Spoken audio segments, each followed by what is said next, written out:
இவங்க வந்து கேட்குறது பிடிஎஸ் பொண்ணு டாக்டர் பரமசிவனுக்கு 1998 இவரோட ஃபோட்டோ ப்ரொஃபைல் ஜாதகம் என்கிட்ட இருக்குது.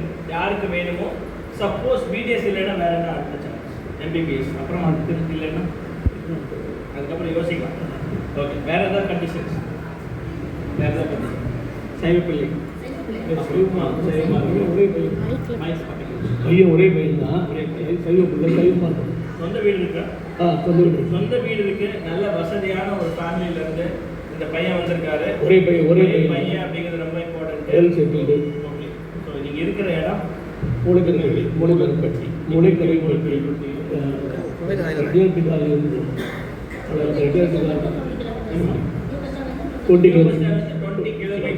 இப்போ வந்து இங்க ஏன் அது கேட்குறேன்னா, திருநெல்வேலியில் இருக்கிறவங்க திருநெல்வேலிக்குள்ளேயே பார்ப்பாங்க. மேக்ஸிமம் பார்த்தீங்கன்னா மேபி அம்பாசமுத்திரம், இல்லாட்டி தென்காசி, இல்லாட்டி தூத்துக்குடி, திருச்செந்தூர், இந்த மாதிரி ஏரியா இருந்தால் பெட்டர் அப்படின்னு நினைக்கிறதுனால இந்த லொக்கேஷன் கேட்டுக்கிறேன். Thank you very much.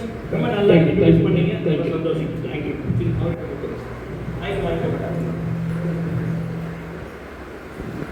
Doctor G Jayashree Lakshmi என்கிற ஒரு வரனை அறிமுகப்படுத்துகிறோம்.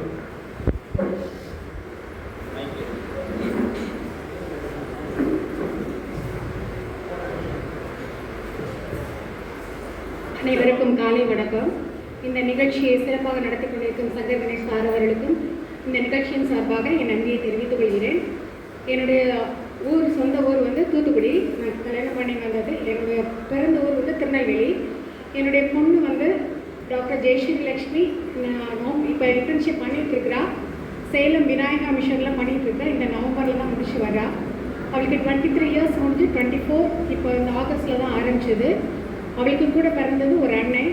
அவனுக்கு வந்து 26 முடிஞ்சு இப்போ தான் 27 அக்டோபரில் அவன் வந்து ஹைதராபாத்தில் டெலைட்டின்ற கம்பெனியில் ஒர்க் பண்ணிகிட்ருக்கான். என்னுடைய பேர் ஜெயலக்ஷ்மி. நான் வந்து தூத்துக்குடியில் வந்து ஒரு பட்டதாரி கவர்மெண்ட் ஸ்கூலில் ஒரு பட்டதாரி ஆசிரியராக பணிபுரிந்து வருகிறேன். அடுத்தது அவளுடைய ராசி வந்து பூச நட்சத்திரம், கடகராசி.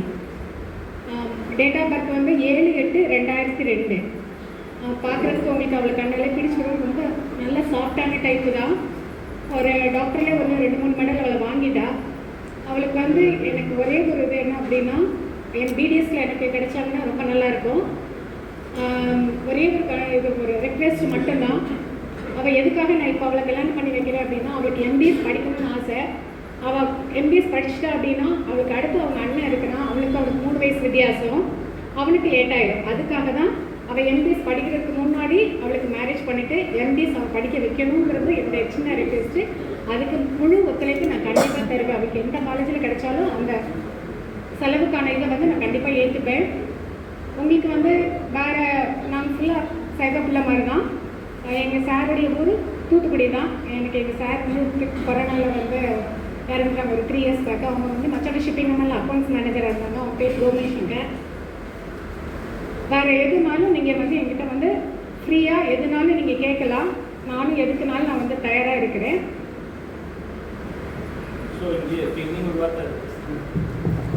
அவளோட தலைமாமா பிடிஎஸ் கிடைச்சா அவளுக்கு ரொம்ப ஹாப்பி. அதுபோக பிடிஎஸ் கிடைச்சா அவளுக்கு ஹாப்பி. எம்பிஎஸ் கிடைச்சா அதோட ஹாப்பி. கவர்மெண்ட் ஜாப்ல வந்து நல்ல பொசிஷனில் இருக்கிறவங்க. ஏன்னா நான் வந்து என்னோட பொண்ணு என்னோட நல்லா வைக்கணும் அப்படிங்கிறது. எனக்கு ஒரு நல்ல குடும்பமாக இருக்கணும். ஏன்னா அவங்க அப்பா வந்து அவளை அப்படி தான் வளர்த்தாங்க. அவள் என்ன அப்படின்னு சொன்னால் ஒரு சின்ன விஷயம், அவள் வந்து அவங்க சார் இறந்துக்கும்போது ஏன்னா எல்லாமே அவங்க கூட தான் அவள் வந்து எல்லாமே ட்ராவல் பண்ணது எல்லாமே. நான் என்ன நினச்சேன்னா, அவள் அப்போ தான் 12th முடிச்சு அவளை காலேஜில் நாங்கள் கொண்டு போய் சேர்த்துருந்தோம். அவளை போட்டு கூட அவங்க பார்க்கல, அவங்க இறந்துட்டாங்க. அவள் தான் ரொம்ப டவுன் ஆயிடுவா அப்படின்னு நினச்சி நான் ரொம்ப பயந்தேன்.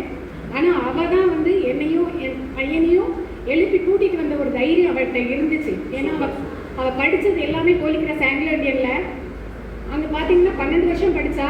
எந்த வருஷமுமே வந்து ஒரு கிறிஸ்டின் தான் அவங்க வந்து அந்த ஸ்கூலில் வந்து லீடர்ஷிப்பாக வைப்பாங்க. இவளுடைய ஒரே ஒரு வருஷம் மட்டும்தான் ஹிந்துவில் எங்களை வந்து எல்லா டீச்சர்ஸ் எல்லாம் சப்போர்ட் பண்ணி இவளை தான் வைக்கணும் அப்படின்னு சொல்லி இவள் வந்து 1 இயர் இந்த 12th படிக்கும்போது அவள் தான் வந்து ஸ்கூல் பீப்புள் லீடராக இருந்தாள். ஸோ அவள் வந்து நல்ல கான்ஃபிடென்ட்டாக இருப்பாள். எல்லாத்துக்கூடையும் வந்து நல்ல ஒரு அன்பான ஒரு குழந்தை அப்படின்னு சொன்னா எனக்கு உண்மையிலே காட் கிஃப்டட் தான் அவன். என் பையனை கூட அப்படி சொல்ல மாட்டேன். என்னுடைய பொண்ணு எனக்கு காட்ஸ் கிஃப்டட் தான். அவள் அப்படி ஒரு அழகான ஒரு பொண்ணு, உங்களுக்கு பார்த்தாலும் பிடிக்கும். ரொம்ப சாஃப்ட் கேரக்டர். எதுவுமே வந்து அவள் கோவப்படவே மாட்டேன். நான் இது வரைக்கும் அவள் கோவப்பட்டு நான் பார்த்ததே கிடையாது. நான் தான் அவகிட்ட கோவப்படுவேன். எல்லாமே சாப்பிட்டுதான் ஓவர் சாப்பிட்டா இருப்பாங்க. உண்மையிலே என்ன சார், ஏன்னா அவ்வளோ ஒரு இதில் வந்து காலேஜ்லேயுமே வந்து ஒரு நல்ல நேம் தான் அவளுக்கு.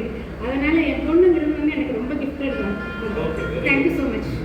போர்டில் வந்து அக்கா மாதிரி, கேரக்டர் வந்து அப்படியே எங்கள் அக்கா மாதிரி. அது ரொம்ப சாப்பிட்டு அவளை நினச்சாலே அவள் பார்க்கவும் நல்லா இருப்பார், ரொம்ப அமைதியாக பேசுவார். அவர் நிறைய கற்றுருக்கேன். சரி, ஸோ நீங்கள் அம்மா ஃபேமிலி பற்றி சொல்லியிருக்கேன். கூட பிறந்தவங்க தம்பி தம்பியும் நீங்கள் வந்திருக்கீங்க. கூட பிறந்தவங்களோட சொன்னீங்களே ஹைதராபாத்ல டிலைட் கம்பெனில வந்து ஒர்க் பண்ணிட்டு இருக்காங்க. ஒரே வேண்டாம் இவர் இருக்காரு. தேங்க்யூ. ஆனால் எனக்கு ஜாதகத்தில் ரொம்ப நம்பிக்கை கிடையாது, அதை மட்டும் சொல்லிடுறேன். பார்க்குறவங்க நீங்கள் பார்த்துக்கலாம். ஏன்னா வந்து எனக்கு அதை ஜாதகத்தை பார்த்து நல்ல வரனை வந்து விட்டுறக்கூடாது அப்படிங்கிறது என்னுடைய எண்ணம். நட்சத்திர பொறுத்த இருந்தாலும் எனக்கு ஓகேனா நல்ல குடும்பமாக இருக்கணும், பார்த்தா பொண்ணுக்கும் மாப்பிளைக்கு பிடிக்கணும். அவ்வளோதான், அதுதான் எனக்கு. வேறு எதுவுமே வந்து எக்ஸ்பெக்டேஷன் கிடையாது. நல்ல ஒரு வருமானம் இருந்தால் போதும். நான் கண்டிப்பாக கடைசிக்கு நான் என் பொண்ணுக்கு சப்போர்ட் பண்ணேன். அது நானும் சரி, என் பையனும் சரி, என் பொண்ணுக்கு கண்டிப்பாக சப்போர்ட் பண்ணேன். இப்போ மேடம் திருச்செந்தூர்ல, நான் தூத்துக்குடியில். அவ இன்னும் சேலத்தில் இருக்கா. சேலத்தில் ஒர்க் பண்ணேன். இல்லை இன்னும் முடிக்கல. இன்டர்ன்ஷிப்பில் தான் இருக்கிறா. இந்த நவம்பரோட முடிக்கிறேன்.